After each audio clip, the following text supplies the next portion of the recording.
So good morning, beloved community. And I say that with sincerity because you are a beloved community. So many of you I've known for since my birth into the teaching of the science of mind. And the new people that I meet, I met a gentleman this morning. I felt a soul connection. And what that is the recognition of one spirit to another. And when we're open to that, to receive, to give, to feel, to me, that is a sense of freedom of who we are and who we welcome into our lives. So, I brought with me all of my keys. All of them.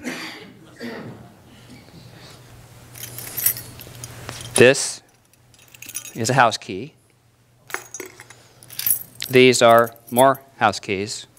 Three different locks.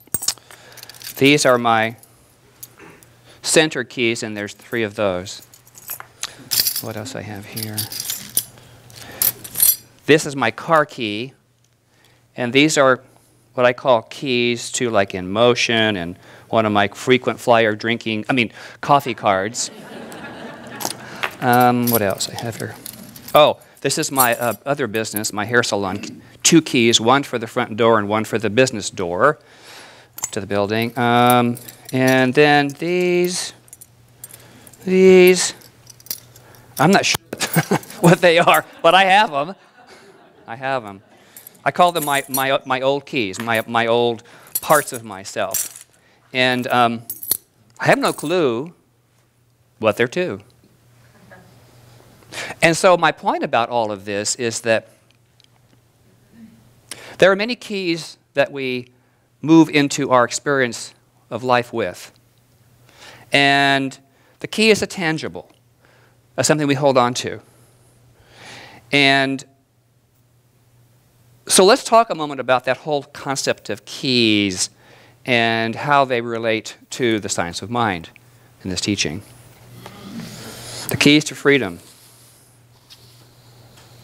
So I begin with a question. You know I love questions. What is the use of a key? Why do we have keys in the human experience? To unlock? To lock? To open? To secure, okay.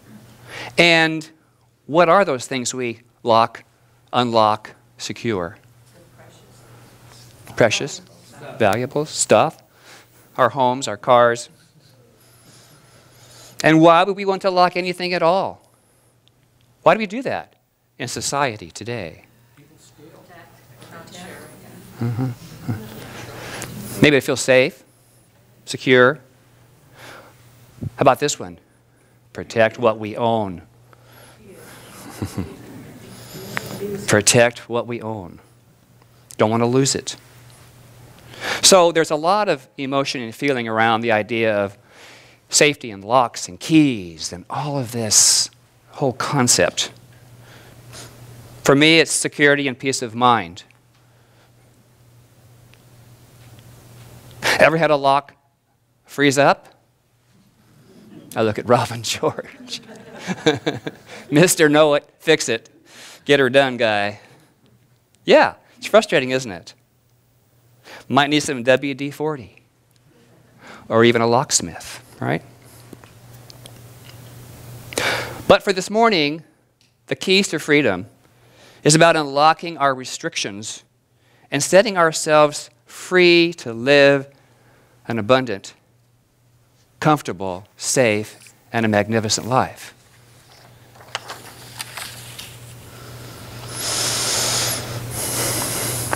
The month of July, as I said earlier, is when our nation celebrates its independence. And so with this idea of keys to freedom, today I bring to light a greater sense of honoring our personal freedom, our spiritual ability to remain in a free state of open giving and receiving.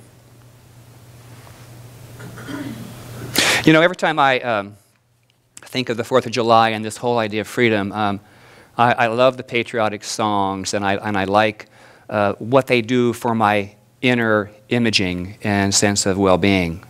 And the Blue Skies was just, I was seeing all that freedom and all that openness and all that expanse. And I love blue. Could you tell? So, but that whole concept of sensing that we have the freedom to be. As the affirmation this morning said, I am free to be. To be. Not to do, although we do. Not to have, but we do have. We give and we get. But just to be. Just to be. So what does that mean to be? What do we maybe have to sacrifice just to be? Giving something up. Unlock an old idea.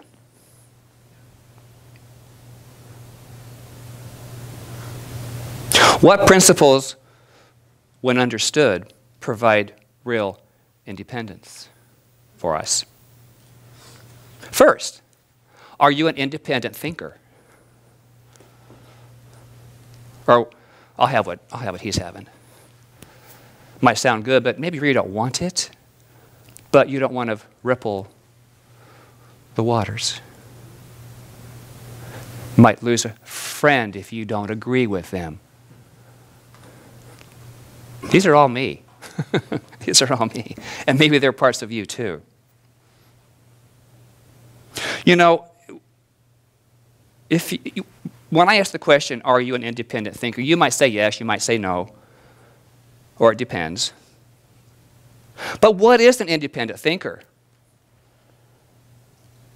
One who makes their own decisions not entirely based on the law of averages. So, I've talked about being normal. This is along the same lines as being average. Average is going with the flow. Going with the flow. Maybe not fully engaging and unlocking that part of ourselves that needs to be set free. Salud. Many were the times I thought I was making my own choices. And then, bam, I was hit with the reality of, oh my God, I did this or behaved that way from a belief that I will be more loved and accepted. I settled. Any of you have ever settled in your life? You know what that feels like. It's not a bad thing. Nothing wrong with it. It's just being aware of why we do things. The point is, being an independent thinker, we have a chance to look at that idea, situation, that direction, that choice, and say to yourself, let me take a step back and think about that just for a moment. Does that fit in my tumbler of my system? Does that unlock something in me that feels good? Or does it restrict me? Does my spiritual lock tend to tighten?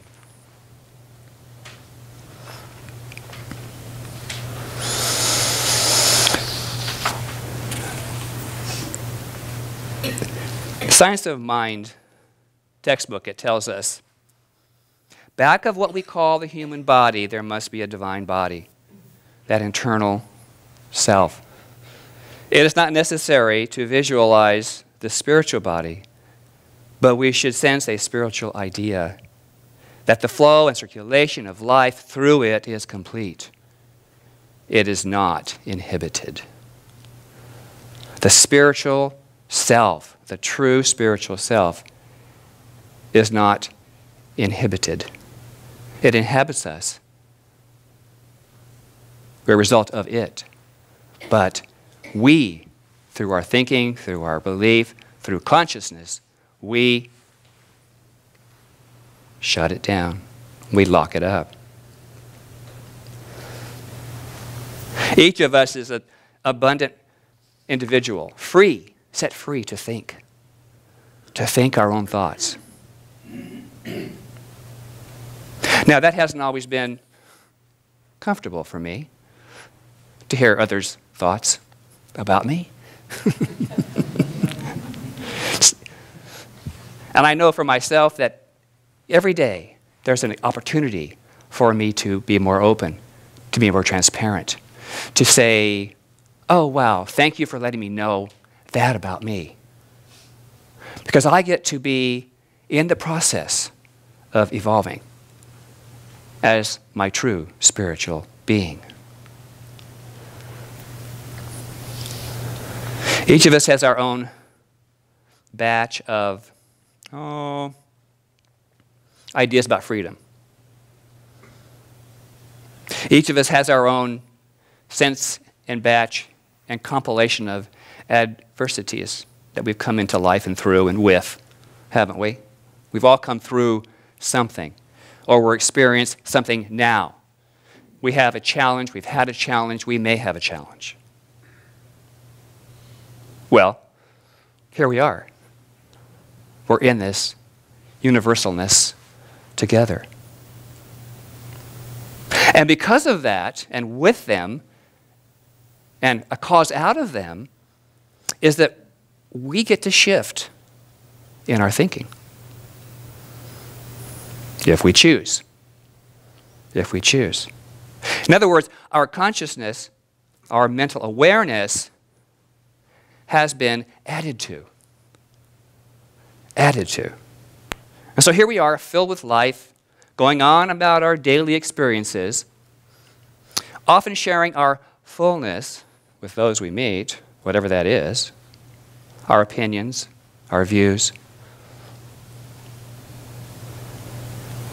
And this sharing comes out of our subconscious mind. And the subconscious mind, that part of our consciousness that collects every idea, every experience we've ever had. It's who we are now. And it's good. Because it's who we are. We can't change that. We can change the future for ourselves and how we respond to all of that. Raymond Charles Barker says in Treat Yourself to Life, the subconscious mind is the principal operation of your life. You are at least 90% subconscious. Everything you do because your subconscious mind does the work. Not unconscious. Subconscious. Look it up. Big difference. Sometimes we allow our unconscious to run our lives. We give up our ability to say, stop it, if we don't like it. In other words, we move forth into our daily lives perceiving out there from a viewpoint which is 90% influenced by our history. Raymond Charles Barker goes on to say that the important factor in your life is never what you are thinking at the instant or right now. It's the sum total of all that you have ever thought. Wow. So consider this. This moment, with every single speck of feeling, emotion, reaction, and idea, is the result of all that came before. All that came before. We've been shaped, we've been maneuvered by our experience. And here it is. It's called now.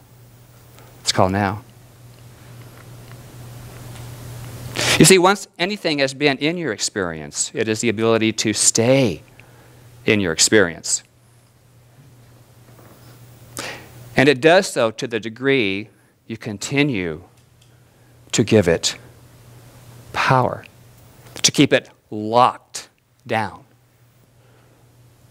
The power is in your degree of belief, not of the experience. The words spoken around an idea combined with a degree of deep knowing, emotion, and feeling either cause it to stay, to say, hey, I'm still here. Look at it. It's not my fault. Look at this. It's, still here. Or be diminished and dismissed. Hasta la vista, baby. Tell it goodbye. Vaya con Dios, go with God. We have the freedom of choice.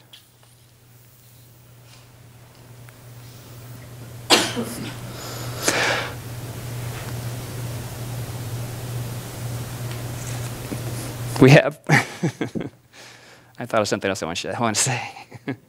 Not part of the script. Most of it's not.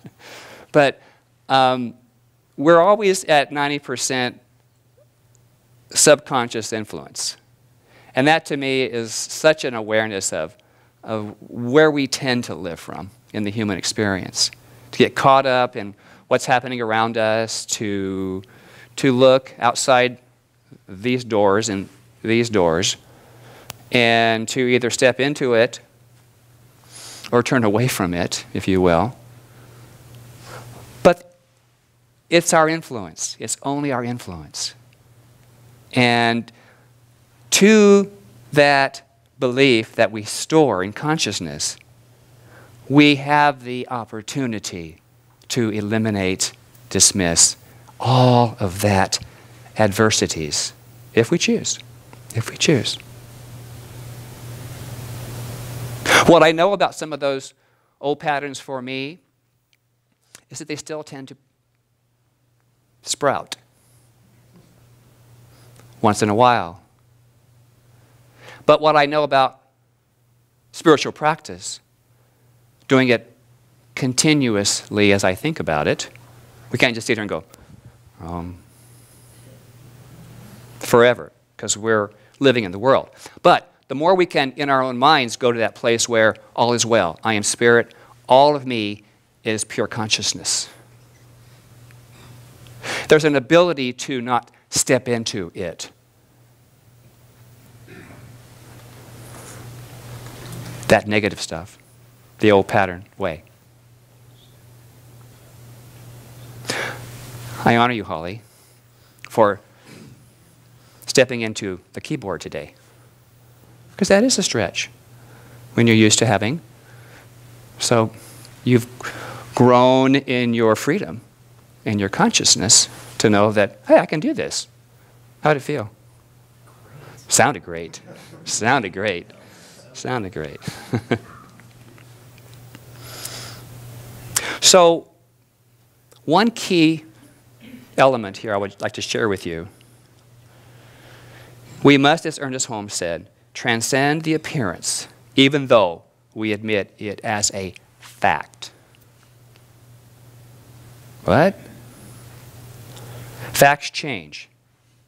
Truth does not. There's a big difference in that. The fact that someone is in pain is just that. It's the current experience. Pain, both physical and mental, has the ability to change with the proper treatment, medical and spiritual. We must admit the facts. But it's quite a different thing to admit. And then go take action. Release all the restriction around what you thought was your life, was your goal, was your passion. And open up to the deservability that you so rightly have claimed.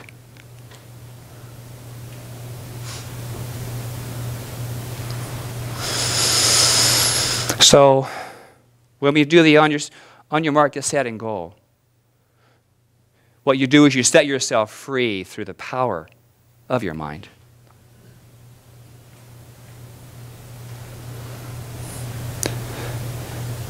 Another one of the keys to freedom is to pray it forward. Have you heard of that? Pray it forward. I learned many years ago in this teaching that when one is prayed up, in our teaching, it's affirmative prayer, prayer treatment. When we're treated up, when we do our spiritual practice, that when adversities appear,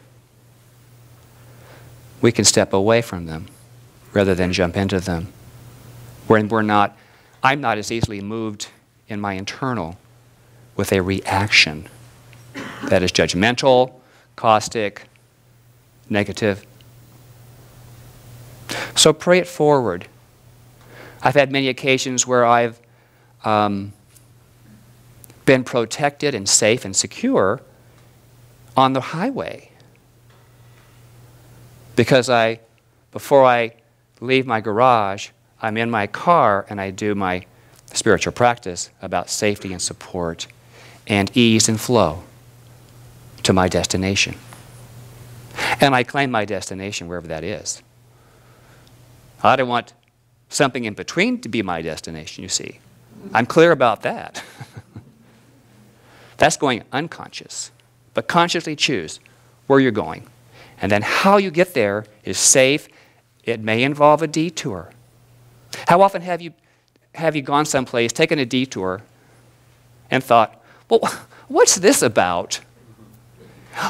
And hi, I didn't know I was going to see you. Or look at that.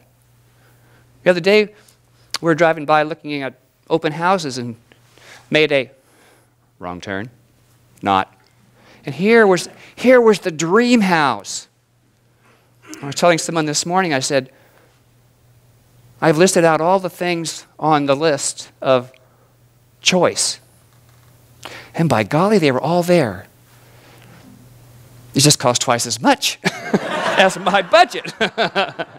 So was that a mistake? No, it was awareness. It was just twice as much space as I have requested. So it checked off all the boxes. So I know that I'm on course. So it was not a mistake. So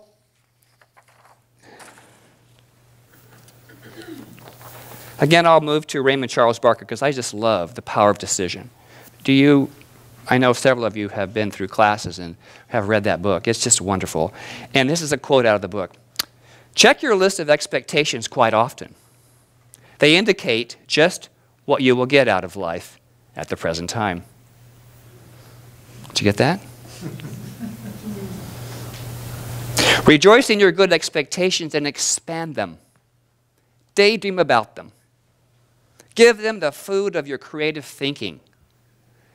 Watch for all indications that they are bringing results. So you look for them, you expect them, you know them as yours.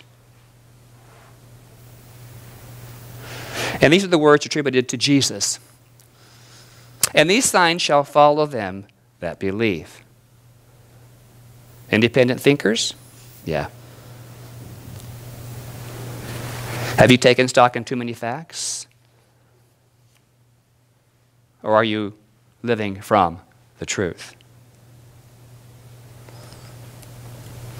So look at the bigger picture through the thin veil of what is appearing by incorporating a spiritual practice as you pray your life forward.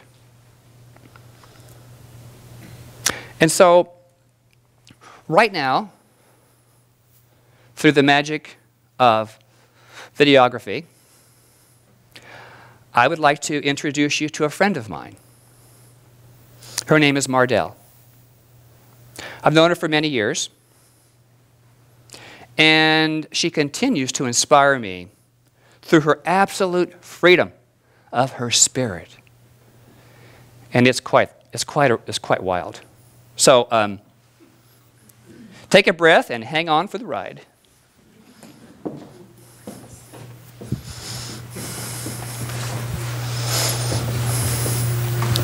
I think I'm a normal 70-year-old lady, but I don't have too many people to gauge that by, obviously. Another always said it's not about the destination, it's about the journey, and that stuck with me, and it's short, believe it. This summer, Ron and I will have been married 52 years. He's my soulmate. He's the one that has always pushed me to take a chance to do things, and don't be afraid. I was 18 and he was 21, and we met at a party, and that was the end. We just had that attraction right across the room.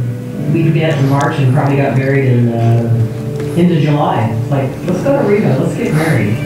Young and dumb, huh? When I turned 65, I wanted to race her. So it was on my bucket list, and I had no reason not to do it. So I said, why not now? Let's do it. Whoa. I'm proud to be different. I get an amazing thrill being on the track. Even though I've been 10,000 miles on the track, it's still fresh every time I go out there. Racing and being on bikes gives me a lot of confidence that I can do something that a lot of people can't do. It keeps you sharp, keeps you focused. It makes me feel young to do all those kind of things. It's important to me to inspire younger female riders. That's the part that I do. They were amazed that they hope they could do that. I want to be just like you when I grow up. And I said, no, don't ever grow up. I hope that my daughter, this big smile, she's a badass.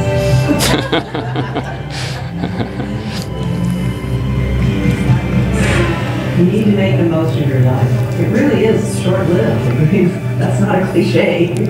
It's here today, gone tomorrow. So do what you want to do. Don't look back when you're older and say, I wish I would have done that.